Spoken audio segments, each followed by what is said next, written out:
Welcome to the Innovation Ecosystem Podcast. We interview remarkable and thought-provoking guests about innovation, leadership, and change in the world of business. Whether you're an executive or an entrepreneur, our objective is to help you and your organisation create an entrepreneurial culture, become more innovative, and better able to respond to change. Each week, we'll deconstruct world-class performance from the arenas of business, academia, science, and sports. Each week, you can expect key insights, fresh perspectives, and proven tools you can use straight away to make you more successful professionally and personally. With your host, Mark Bidwell. Welcome to episode 2 of season 2 of the Innovation Ecosystem podcast. My name is Mark Bidwell. I hope you enjoyed the first show in our new season, the conversation with James Briding, author of Swiss Made, about what it is about Swiss industry and companies and culture that enables a country of just over 8 million people to generate such a diverse and strong industrial asset base of companies that have systematically been able to innovate and develop and grow their businesses over many, many years. I certainly found it fascinating getting to know James and hearing the work that he did in order to put that book together. Now, with me today is Dr. Amantha Imber, who is based in Melbourne in Australia. And there are 3 things that are very interesting, I believe, about this conversation. Firstly, the science behind innovation. Amantha has gone out to understand what are the scientifically proven approaches and strategies and techniques to actually create cultures of innovation. Secondly, she talks at length about failure and how to encourage risk-taking. And this is a subject that I'm often asked about. How do you actually create an environment in which risk-taking is the norm, and that failure, while it isn't a chosen outcome, is certainly an accepted outcome, because clearly it is a stepping stone towards success, particularly in innovation.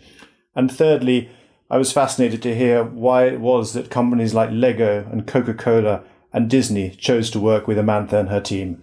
So I think you'll find this conversation as interesting as I did.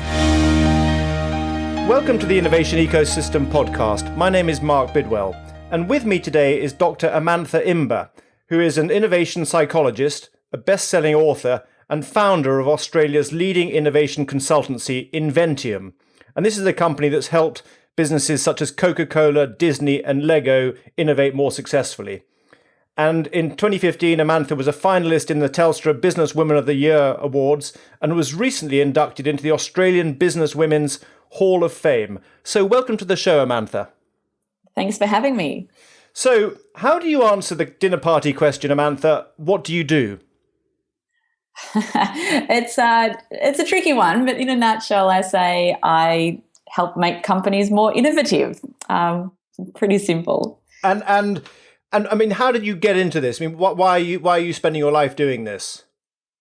Well, it comes from 2 passions. So certainly I've always been very passionate about innovation and creativity. And I used to work in advertising as a consumer psychologist. And when I was working back in advertising back, like 9 or 10 years now, I felt like I was losing my passion for what I was doing. And so I decided to give my boss 3 months notice. And I said, I'll be out of here in 3 months. And I knew that innovation was a passion. And when I began looking at the space, I was also thinking, well, it makes sense to tap into another one of my passions, which is science. So ever since finishing my PhD, I've sort of, remained a massive science geek. And in the innovation space, there's all this great research that unfortunately remains hidden in the depths of academia that actually shows us scientifically proven ways that we can become more innovative as organizations or as individuals or teams. And I thought, wouldn't it be great to combine those 2 passions of science and innovation, which I really didn't see anyone around the world doing at the time. So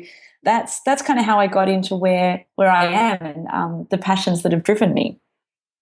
Excellent. And I'm curious because your most recent book, The Innovation Formula, is basically a meta-analysis of the science that underpins innovation, and we can get into that in a minute. But I guess that's the end point of that research, essentially.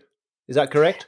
That's exactly right. So the book is all about a handful of meta-analyses that have been conducted that have asked the question, what are the biggest drivers of creating a culture where innovation thrives. And that's essentially what the book's about, answering that question. Okay, well, let's come back to that in a minute. But I mean, you're based in Australia, and we have lots of listeners, oddly enough, in Australia. But for the American and the European audience for this show, for the innovation ecosystem, what are some of the more innovative Australian companies that we might not have heard about, and what do they do? Well, it's a good question. One of the things that we do at Inventium is we run the nation's, Australia's biggest list that ranks the most innovative companies in Australia. So a company that topped the list, which was the 2016 one was just published a couple of weeks ago, was a company called Planet Innovation, which is a very appropriate name to top an innovation list. And they're kind of like a product and engineering based firm, and come up with all these sorts of amazing, generally technical or engineering driven products for their clients. One particular product that they had entered in this year's list was a device called the NPlex, which is actually one of the world's first portable diagnostic devices that can diagnose various infectious diseases, from HIV through to influenza. And you can actually diagnose these diseases without the need for a lab, which is quite revolutionary. So the applications of this are huge in terms of going into developing countries where obviously infectious diseases and outbreaks are a common and a high-risk activity, and you can now diagnose them without the need to actually go to a lab. So quite revolutionary. So that's one example of what's happening here in Australia. I mean, I remember 20 years ago when I was working for a consulting firm and launching the e-business for a professional services firm. One of our partners was an Australian. He kept on saying we need to bring it across to Australia because it's an important enough market, but it's also a small enough market to use as a laboratory, if you like, for trialing new products. Is that still the case, and is that your perspective? Yeah, it's funny being in Australia and hearing that, because it feels like a big market when you're in it. And I live in the second biggest city in Australia, which is Melbourne.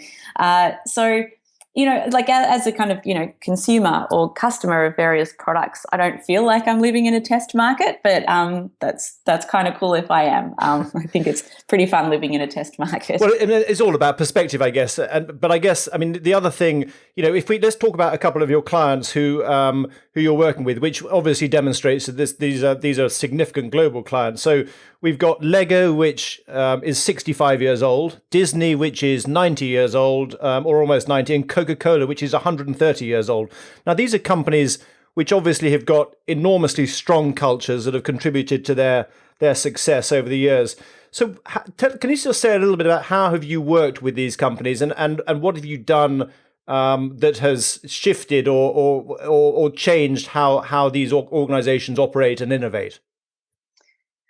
Yeah, so I think the reason why these companies have given us a call is because our approach to innovation is so unique. Like, so many innovation consultants and consultancies just kind of base their work on opinion, what they think will work, or perhaps what worked for them in an organization that they were working in before. But because we base all of our IP, all of our tools and frameworks on what's actually been scientifically proven to work, I think it's quite an appealing notion to these particular companies. Essentially, what we're doing by using science is we're taking the uncertainty out of an area, innovation, that is full of ambiguity and uncertainty. So trying to make things more certain for these companies in terms of innovation outcomes. So I mean, and in terms of, a company like Coca-Cola, for instance, I mean, the challenge I guess they've got is how do you balance the short-term delivery of results and maintaining the machine, which has demonstrated such remarkable resilience over 130 years, versus trying to transform it and trying to get people to do different things or things differently in the organization. How do you think about that particular tension that a lot of CEOs have got to manage? Yeah, and it's a reality for a lot of our clients, balancing short-term results with long-term gains. And certainly if you're playing the innovation game, it's a long-term game. So, certainly there are things that you can do to get quicker results when you're innovating. For example, running lots of quick and fast and cheap experiments to very quickly test things rather than running kind of slow and large pilot studies, for example. So, we're always looking at how can we speed things up because, it's one of those business realities, having to balance short-term needs with, also the long-term game that is innovation. Yeah. And then I mean, let's get into the book, because you touched on it earlier on, and also, as you said, the science-based approach, for which, as you say, you are unique versus a competition, is at the heart of the book. Now, if I was to summarize it, there are 14 strategies, which I guess which you clustered into the level of the individual, the team, the leadership and organizational level, if you like. Now, what I mean, maybe you could just pull out a handful of them, just to some of these strategies. Which I suppose what's going through my mind, Amantha, is these are science based, but on the other hand, the actual specific strategies are very some of them appear intangible. They appear rather difficult to get your mind around and to measure, the before and after. So maybe you can just help us, by picking a couple of these and just talking us through the science, and then what does that look like in practice, and how do you measure the before and after, if you like?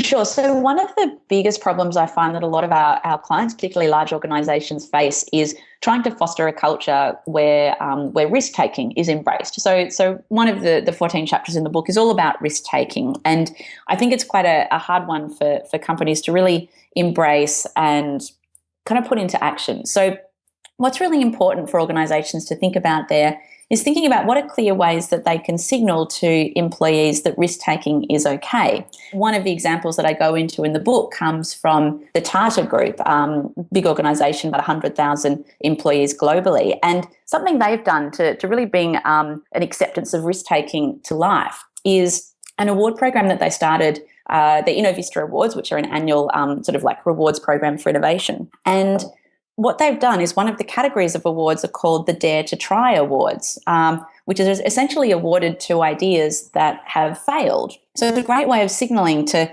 everyone in the organisation that we're okay with failure. In fact, we're actually going to award it, give it a prize.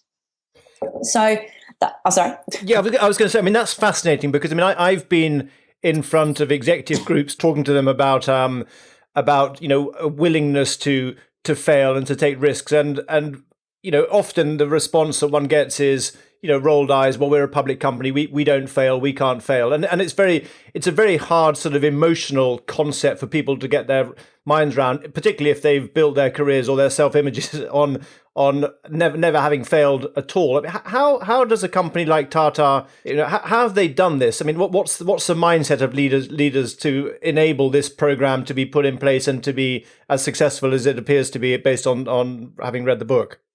Yeah, look, and it's really about just not paying lip service to risk-taking and innovation, because I think that's what happens in a lot of organizations where senior leaders talk about innovation and they talk about risk-taking and failure being okay, but there's actually no action that follows that talk. So I think where Tata Group have got it really right is that they've actually put some action behind the talk, and that's the fundamental difference and a really important thing for organizations and particularly leaders to focus on. Follow up your talk with action. Yeah.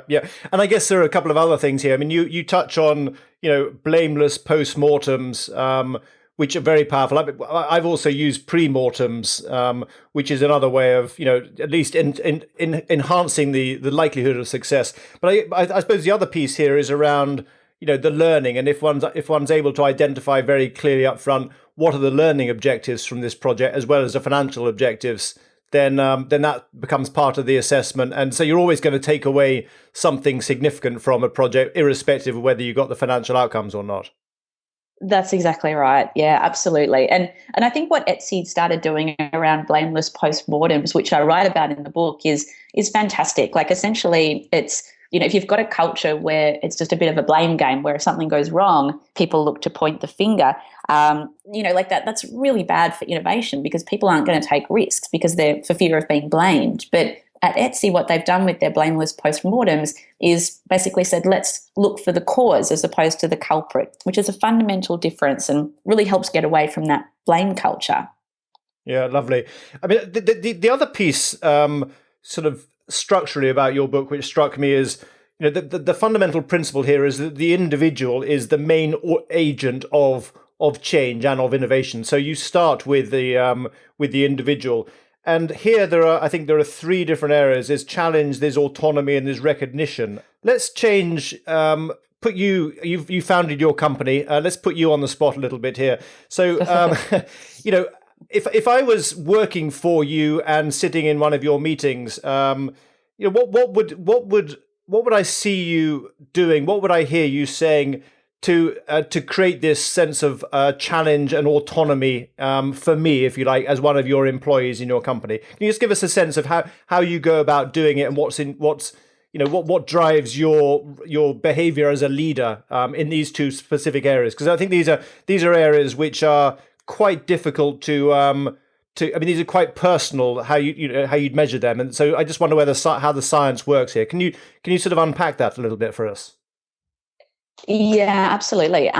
So in terms of autonomy, we give people a lot of autonomy at Inventium, and even recently we've moved to like a holocracy or self-managing teams environment where essentially there are no managers at Inventium anymore. So people are responsible for setting their own goals, for example, are responsible for working out how they're going to achieve those goals, and they're responsible for working out what does their role look like, what are the kind of activities that energize them, that they want to become part of their role. So autonomy is absolutely a massive part of how things are structured in Inventium, and something that I just think is so important, because I think, unfortunately, in many organizations, not enough autonomy and control is given to employees, and instead people are just told what to do, which completely reduces innovation. Absolutely. So this is Mark Bidwell interviewing Amantha Imber on the innovation ecosystem. So that concept of autonomy is fascinating, Amantha. One of my earlier guests in the previous season was a guy called Larry Cunningham, who wrote the biography of Warren Buffett's businesses, which is Berkshire Hathaway, which is one of the largest market cap companies in the world. And I don't know whether I'm sure you probably are familiar with. Certainly, you have a number of operations in Australia. But what he pointed out is there's a really strong link between autonomy and performance, and that is and that's probably better optimized, that relationship, in Berkshire Hathaway and the 50 operating companies that make it up than in many other companies on the planet. How do you see, as an owner of your company, or certainly a founder of your company, how do you see this link between performance and autonomy? What do you look for? I mean, does that exist, for instance, from your perspective? Oh, it absolutely does. Absolutely. I think, like, if managers are simply telling their staff what to do and how to do it, like, you're essentially stripping staff of the chance to think creatively and the chance to come up with a new way of doing things and potentially come up with a better way of doing things. But unfortunately, that kind of lack of autonomy it's rife in many places, because managers are scared to relinquish control themselves. And might think that they know best. So look, when you can let go of the reins, so to speak, you get really amazing results. People can really surprise you, and everyone's got a different point of view on projects that they're working on, and incorporating, like, giving people the chance to bring to the table their different point of view on how they could best go about executing this project or solving this problem is where the best kind of innovations happen.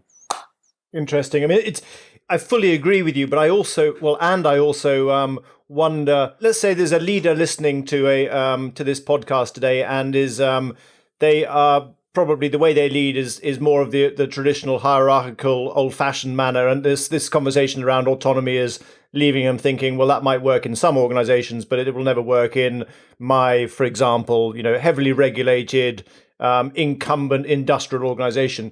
What would you say to them? And more importantly, I guess, what would you do with them if they wanted to go on this journey? Yeah, and it's interesting because most of our clients fit that description. They're working in highly regulated industries. I mean, who isn't? And there's a lot of bureaucracy and rules and regulations and all that sort of stuff. But the first thing I'd do, like, if I was a manager, or working with one of these managers, is look at how they go about delegating tasks and projects. Like, for example, one of the things I'd be looking for when they give one of their staff a project is thinking about, well, are there clear goals there? Because that's important. It's important that leaders set clear goals in terms of what this project should achieve or what they're trying to do. I'd then be looking at how much instruction are they giving to that staff member about how to actually get from A to B. And what's damaging to innovation is when there's a whole lot of instruction in terms of here's how to get to A to B, just follow these steps. But if they take away those steps of how to get to A to B and instead just go, look, here's where you need to get to, up to you how you want to do that. And I'm here if there's anything I can do to help, you're going to get a far better outcome, and you're going to get significantly a more innovative and creative outcome as well by just not actually just telling the staff member how to do their job. Another thing to think about, because I think what happens when managers think about delegating work is they kind of ask the question of like, who's got capacity to work on this project? Essentially, who's got time and who could do this pretty quickly and easily for me? And we know that when people feel challenged, they produce more innovative outcomes. So if you're a manager that's purely thinking about capacity when you delegate projects and tasks, you're not actually giving staff the best chance of feeling challenged and therefore being innovative with the work that they do. So instead of asking who's got capacity, ask yourself who would feel challenged by this task. It's a far better question that managers should be asking when they've got projects to distribute to their team. Yeah, which requires managers, I guess, to think rather differently about their individual direct reports in terms of looking at things from a different angle, if you like, because it is a different question, and it's probably quite a difficult question for people to answer unless they're deep into understanding the specific characteristics of their employees, I suspect.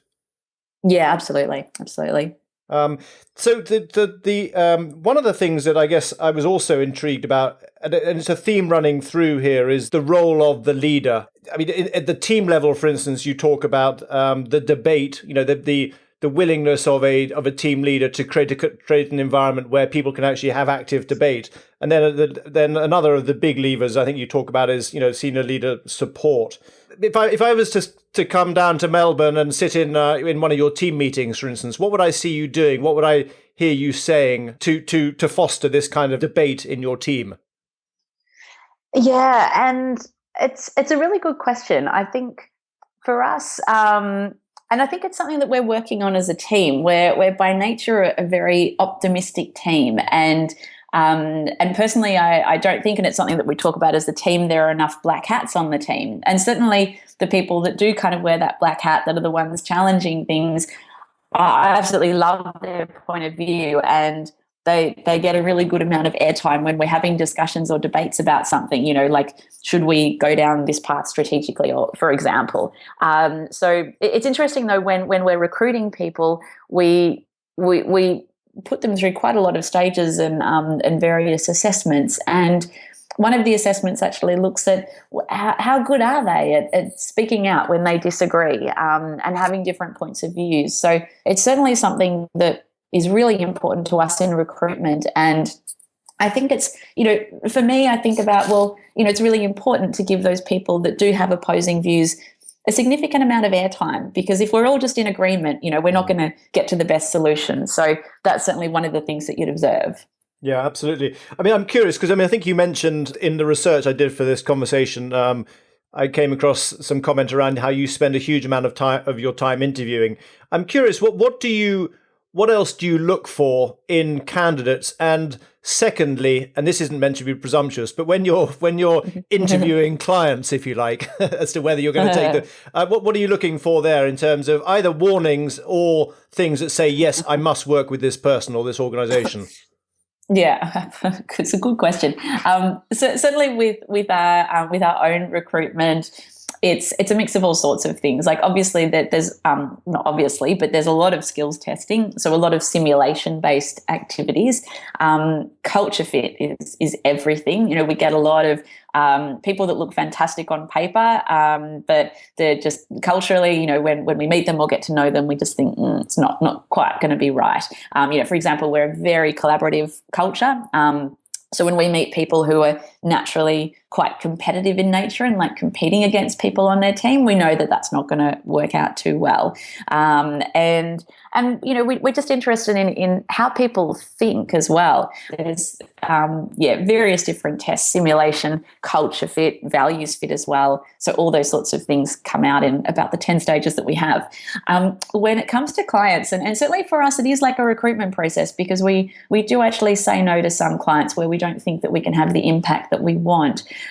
One of the things that we know is really important, and certainly I should preface this by saying one of the really good things about the position that we're in is that, to start with, we never go out and look for work. We only work with organisations that approach us, which for us is, it's kind of like the first test. Like, do you care enough about innovation to get some outside help, and therefore you're open to that help? So that's certainly important.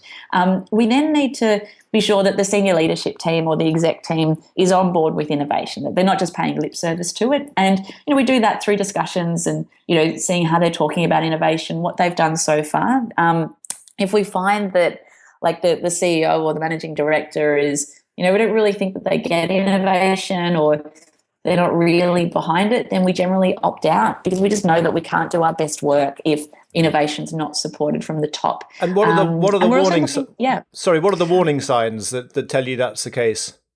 Oh, look, it's it's obvious things in conversation, but then it's like potentially like not understand, body language, not understanding innovation in the way they talk about it. But it's also subtle things as well, like, if we've got a meeting scheduled where we're due to meet with the CEO or the managing director and perhaps a couple from the innovation team, and if the CEO decides not to turn up to the meeting, you kind of go, okay, well, it's not a priority. Or if the meeting gets bumped a lot of times, we kind of go, it's a bit of a tripwire. Clearly, this is not a priority for them. So it's the obvious things that you see in the meeting, but then it's also the stuff that kind of, I guess, is the more subtle things that you just go, I'm kind of guessing that you're talking about innovation, but you're not really prioritizing it. And at that stage, we just politely opt out. Yeah, absolutely. What about? How important is purpose? You touch on it in one of the levers, cohesion. But I'm curious. If the conversation with the CEO is all around profit and there isn't necessarily a longer term, more sort of sustainable, in the broader sense, purpose behind the company, is that a warning sign, or is that a challenge? For us, it would probably indicate that it's not going to be the best fit with our values. So one of our company values is do good, not evil, and it definitely dictates who we work with. And while like a lot of our clients are publicly listed companies and financial results are important, if we don't believe in what the company's doing, then we're not going to work with them. Like, for example, we have a blanket rule where we don't work with any companies in the tobacco or gambling industries, and certainly we get approached by quite a few. And for us, we just think it's not a good fit for us. Like, we don't want to be helping innovate cigarettes, things that kill people, and we don't want to be innovating the gambling industry, helping people potentially destroy their lives. So it's really important. And certainly we, earlier this year, we recently became accredited as a B Corporation, which for us as a business, we absolutely prioritize purpose over profits, as B corporations do. And if our clients are kind of not really fitting that mold, then it's just not a good fit for anyone. Like, we're not going to be excited to do work with them. So, best that they work with someone else. Fair enough. Yep. So Amantha, you very kindly offered to make available to our listeners a free chapter from the book, which covers which has the innovation audit in it, which guides individuals through the 40, a self-assessment essentially across these 14 key strategies or criteria. So we'll include that in the show notes. But any comment to encourage people to use it, and any guidance as to how they should use it, as how should they think about it as they're going through? I know there are instructions there, but perhaps you could just sort of frame that particular tool before we begin to wrap up the conversation. Of course. So it's the book itself covers 14 different variables, if you like, that are things that really contribute to creating a culture where innovation thrives. And if I was to say to you like just go out tomorrow and focus on these 14 things, like that's pretty overwhelming. So instead, a good way to approach the book and to do before you sort of start getting into all the chapters is work through this this innovation culture audit. And it'll probably only take you like 10 or 15 minutes to work through the questions. It's not too arduous. And once you've done that, there's a guide to score your answers, and that will help you prioritize where you need to be focusing your innovation efforts. So you can then prioritize the chapters that you read and the recommendations that you implement based on what's actually happening at your organization. So essentially you can personalize the book. I guess it's like a choose your own adventure, but for innovation culture, in terms of how you start to apply the findings and where you focus your efforts to get the biggest bang for your buck. So it's very straightforward, but it will help you work out where to focus your innovation efforts. Yeah, and I think it's probably worth saying this is not just for someone who's running an innovation project or program, but also for maybe a frustrated entrepreneur who's wondering whether they're in the right organization or whether they're on the right project or whether they're doing things correctly. So you can look at it from a couple of different angles, I suspect. Absolutely. I think it's really perfect for entrepreneurs. And when I was writing the book, I didn't want it to just be for managers or leaders. I thought it was really important that if you're an individual that doesn't necessarily have control over how your organization is run or even how your team or department is run, I wanted there still to be some really actionable sort of research and case studies and recommendations for really anyone. So particularly those first few chapters that focus on the individual, and then there's also some around the team, I think are really valuable if you don't have control over how your organization is run, but you're a kind of hungry entrepreneur that does want to make a difference. There's definitely stuff that you can do that will make a difference.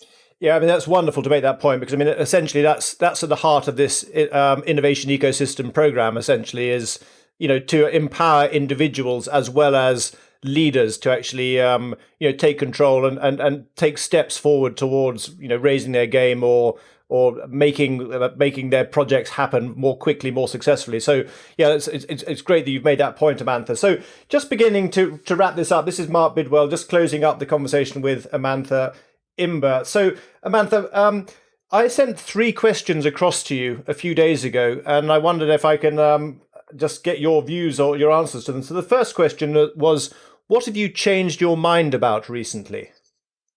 That was a really hard one to answer. I think that the most immediate example, because I've got a 2.5-year-old daughter at home who is constantly exposed to other sick kids. I've had a really bad winter, so it's just at the end of winter in Australia, and I feel like I've had a few colds. And normally my attitude with when I'm sick is to just push on. But like in recent weeks, I'm just at the tail end of a cold now, is that I decided, no, I think I'm going to stop trying to push on when I'm sick. And that's something that I have recently changed my mind about, which has certainly helped me get over this particular cold a bit more quickly.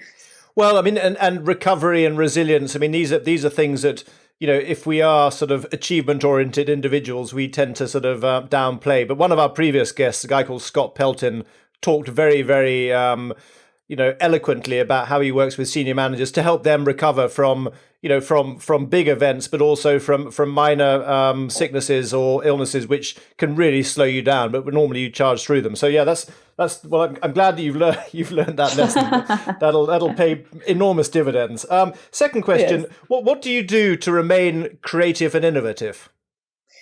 So something we talk about to our clients a lot is just the power of the unconscious mind. And you essentially activate your unconscious mind when you stop thinking about the thing that you're thinking about, like the problem that you're trying to solve. So quite often when I'm kind of tackling a bit of a tricky, juicy kind of problem, is I'll just sort of put it to the back of my mind, and I'll deliberately do things where like I'm kind of distracted with something else, like whether it be going for a run and listening to a podcast on a completely unrelated topic, or going for a walk and listening to music or something like that. And kind of putting myself in those situations where I'm kind of focusing on something else. But I know that when I'm in those situations, that's when these unexpected ideas come to mind. So I'll often kind of, just set problems to the back of my mind, do activities that are unrelated, and very often I'll find that that's where I'll come up with my best ideas. So I do that a lot, and I sleep on a lot as well. So to find that when you wake up fresh in the morning, there's always a new perspective to be found. So there are a couple of things that I'll regularly do. Brilliant. And then the third question, to what do you attribute your success in life? Look, I think a couple of things. Firstly, I get told by my team that I'm the most efficient person that they've met. I find that I can do things and think through things very, very quickly.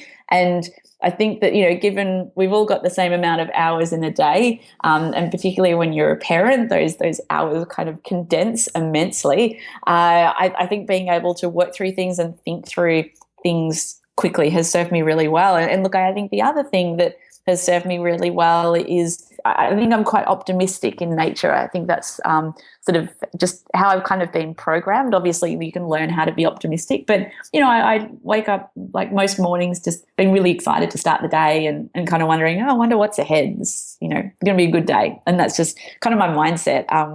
Not forced, just kind of how it sort of naturally is. And I think, again, that served me really well in just finding excitement in lots of different things. Wonderful. Well, Amantha, it's been great talking to you. Where can people, in the show notes, we'll link to the book. We've obviously got the download as well, but where can people get in touch with you? Look, if you go to the Inventium website, which is invent with an IUM for Mary on the end, .com.au, or just put Inventium into Google and you'll probably find us. And I'm on Twitter. I'm just at Amantha. I was one of the lucky few people in the world that just has their first name as their Twitter handle. So there you go. Wonderful. Well, we'll put that in the show notes as well. It's been a great pleasure having you on the show. I really enjoyed reading the book and our conversation, and I'm sure that our audience enjoyed it as much as I did. So thanks very much indeed for your time today, Amantha. Thanks for having me, Mark. So I hope you enjoyed the conversation that I had with Amantha. There were three things that struck me. Firstly, the 14 strategies which have been scientifically proved to create cultures of innovation. And Amantha has very generously given us access to a chapter of the book and the audit tool which you can use to assess how innovative you and your organization is. And I do urge you to spend 15-20 minutes working with that to give you a sense of what those strategies are. And of course, as Amantha mentioned, there are some which are far more important than others, such as risk-taking, such as autonomy. Now, on the subject of autonomy, I was struck by the very strong link between autonomy and innovation, which Amantha highlights in the book and in the conversation. And I'm reminded of the conversation I had with Larry Cunningham, the official biographer of Berkshire Hathaway, Warren Buffett's conglomerate, where he talks about the extraordinarily high levels of autonomy that chief executives of the 50 operating companies enjoy, and related to that, the extraordinarily high levels of performance that they are able to deliver. So it does seem to me that this concept of autonomy is what I'd call a lead domino. So if you get the autonomy correct in your organization, not only will you yield enormous innovation, but you will also yield enormous performance. Third area which struck me was the power of the subconscious. How is it that Amantha is able to leverage her subconscious in service of solving difficult challenges that she's wrestling with, how she does this and how she works with her clients to do this. And I have a feeling that when I talked to Caroline Webb, the author of the book, How to Have a Good Day and an advisor to McKinsey and a founder of her own business, this is an area that she will talk about in depth. So I'm very much looking forward to that. Next week, we've got a great guest, a well-known innovator in the Swiss industry, and I look forward to having that conversation and sharing some real insights, building on some of the themes that James Briding referred to in episode 1. So what we've got is, I've given you some knowledge, but of course knowledge isn't power, it's only potential power. And now it's up to you to take some of these insights, some of these tools, some of these methodologies, and put them to work in your business or in your life to drive things to the next level.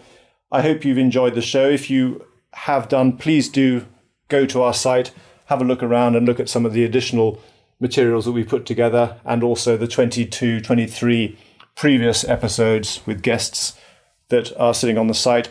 And if you haven't done already, we'd love to hear from you on iTunes. Leave a review or drop me a note at mark@innovationecosystem.com. Until then, have a great day.